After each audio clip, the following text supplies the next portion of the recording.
Pengukuhan pengurus Dewan TSLP.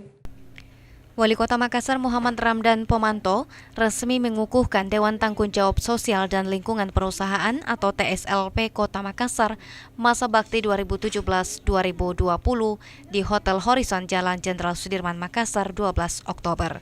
Dewan TSLP ini terdiri dari perwakilan masyarakat, pemerintah kota, anggota dewan, PHRI, ketua Kadin, perwakilan perusahaan, akademisi, dan perwakilan pers. Mereka bertugas sebagai pembina, memberikan arahan dan pertimbangan dalam pemberian bantuan perusahaan untuk masyarakat demi mendukung program pembangunan daerah.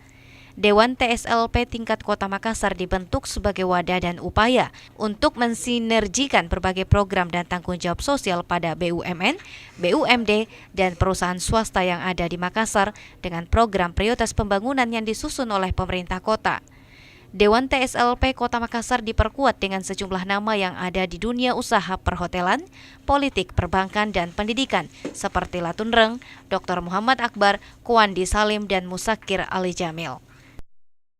Muhammad Ramdan Pomanto, Wali Kota Makassar, mengukuhkan saudara-saudara sebagai pengurus Dewan Tanggung Jawab Sosial dan Lingkungan Perusahaan atau TSLP Kota Makassar masa bakti 2017-2020.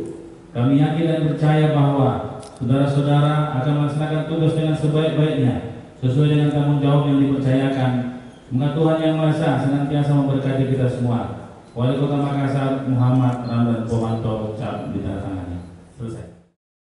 Musdalifah Lestari Rauf, Fajar TV dan Fajar Radio melaporkan.